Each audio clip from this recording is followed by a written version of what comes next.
అందమైన సూర్యోదయం. ఒక చీమ తలమీద ఒక శనగ గింజని పెట్టుకుని తన ఇంటి వైపుకి బయలుదేరింది.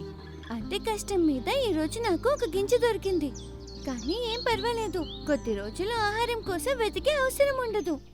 అప్పుడే రాము ఏనుగు ఆడుతూ పాడుతూ ఎంజాయ్ చేస్తూ అక్కడికొచ్చింది. వాహ్, ఈరోజు వాతావరణం ఎంత బాగుందో, మజా వస్తోంది.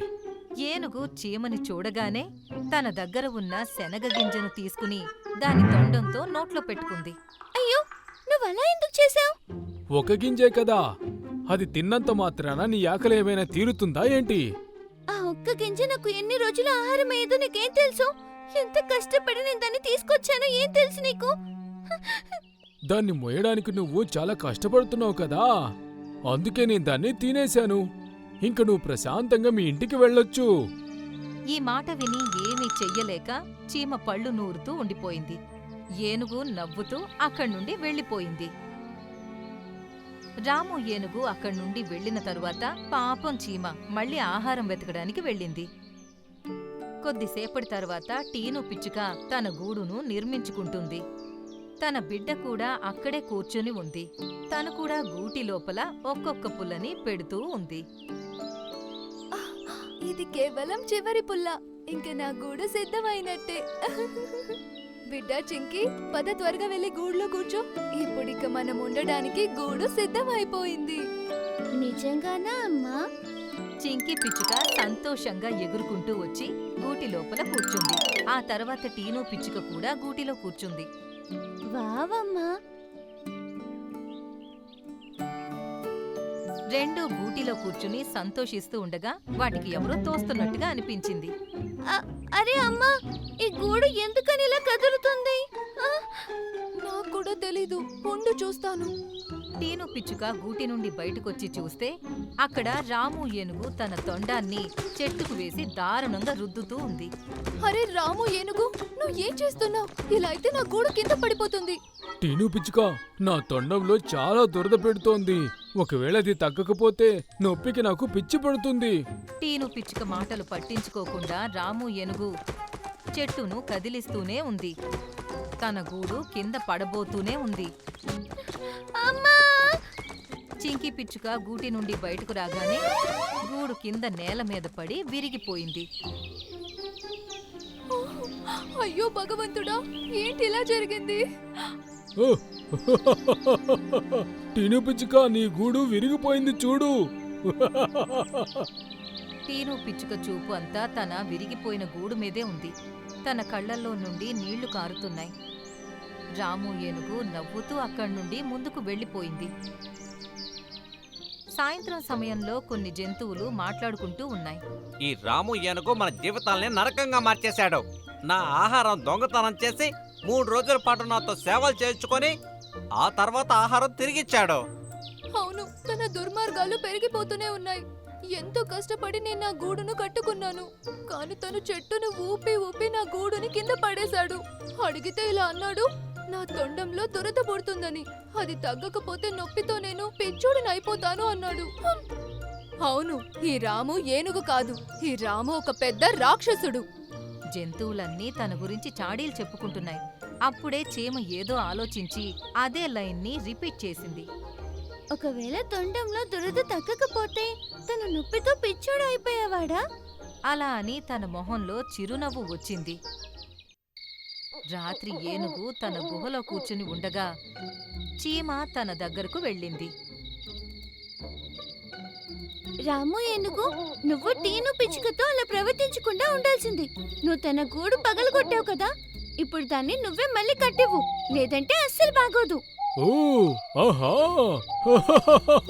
నువ్వు ఒక చీమవయ్యుండి నాకు వార్నింగ్ ఇస్తున్నావా? అవును, వార్నింగ్ ఇస్తున్నాను.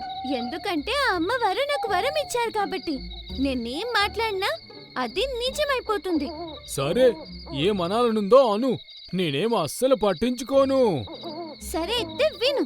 నువ్వు టీను పిచ్చుక గూడు పగలగొట్టి చాలా పెద్ద పాపం చేశావు. అందుకు నువ్వు మళ్ళీ తన గూడును తయారు చేసి ఇవ్వాల్సి ఉంటుంది. ఒకవేళ రేపు సాయంత్రం లోపు నువ్వు దాన్ని మళ్ళీ కట్టకపోతే అప్పుడు ఖచ్చితంగా నీ తొండంలో భరించలేనంత నొప్పి పుడుతుంది. నేను చెప్పేది అర్థమైందా? ఓ నేను భయపడిపోయాను. ఇంక నీదైపోయిందా? వెళ్ళు, పారిపోయి ఇక్కడి నుండి. నేను నిద్రపోయే సమయం అయ్యింది. అలా అని చెప్పి ఏనుగు కళ్ళు మూసుకుని నిద్రపోయింది. చీమ నెమ్మదిగా తన దగ్గరకు వెళ్లి తన తొండంలోకి దూరి కూర్చుంది. ఇప్పుడు చెబుతాను ఈ సంగతి. పొద్దున్నే లేవగానే రాము ఏనుగు గుహ నుండి బయటకు వచ్చి అటూ ఇటూ చూడడం మొదలుపెట్టింది. ఈ రోజు చుట్టుపక్కల ఒక జంతువు కూడా కనిపించడం లేదు. నన్ను చూసి భయపడి దాక్కున్నారనుకుంటా. అప్పుడే తన తొండంలో దాక్కుని ఉన్న చీమ తొండాన్ని కుట్టడం మొదలుపెట్టింది. ఆ, ఆ, నాకేం జరుగుతోంది? ఆ, ఆ. తన అరుపులు విని జంతువులన్నీ తన దగ్గరకు చేరుకోవడం మొదలుపెట్టాయి. అరే నీకు ఏమైంది రాము ఏనుగు? ఏమో తెలీదు. ఆ, నా తొండంలో చాలా నొప్పిగా ఉంది. ఆ, ఆ. ఇంతలోనే తనకి చీమ చెప్పిన మాట గుర్తుకొచ్చింది. అక్కడి నుండి పారిపోయింది. ఈ ఏనుగేంటి చాలా వింతగా ప్రవర్తిస్తున్నాడు? ఎంతో కష్టపడి నేను నా గూడును కట్టుకున్నాను. మళ్ళీ పుల్లలన్నీ ఒక్కొక్కటి చెట్టు మీదకి తీసుకెళ్లాల్సి వస్తుంది. మళ్ళీ దాన్ని నిర్మించుకోవాలి. ఎంత శ్రమ పడాల్సి వస్తుందో. ఇంతలోనే రాము ఏనుగు మెత్తటి గడ్డితో చేసిన గూడును తీసుకుని వచ్చింది. టీను పిచ్చుక, నువ్వేం కంగారు పడకు. నేనే ఏదో ఒకటి చేస్తాను. అలా అని రాము ఏనుగు తన తొండంతో గూటిని మళ్లీ కట్టడం మొదలుపెట్టింది. అప్పుడే చీమ కూడా తన తొండంని కుట్టడం ఆపేసింది. ఈలోపే మిగతా జంతువులన్నీ కూడా అక్కడ జమ అయ్యాయి. చాలా కష్టపడ్డ తర్వాత గూడు తయారయ్యింది. ఆ తర్వాత తను ఆ గూడు తీసి చెట్టు కొమ్మ మీద పెట్టింది. అలాగే అందులో తను తీసుకొచ్చిన గడ్డిని కూడా పెట్టింది.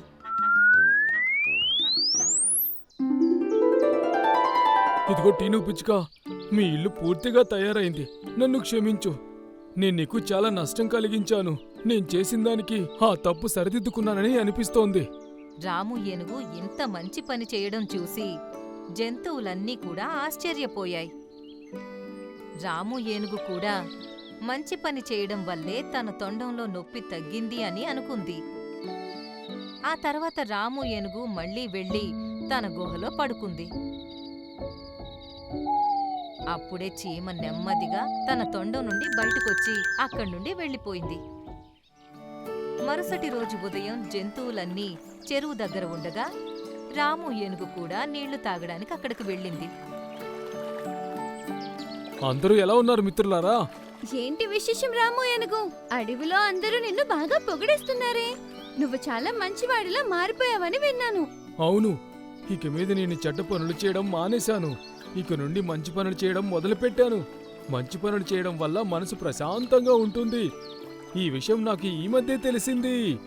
ఈ మాట విని జంతువులన్నీ చీమ వైపు చూసి నవ్వడం మొదలుపెట్టాయి. అలాగే చీమ కూడా అందరికీ కన్ను కొట్టింది.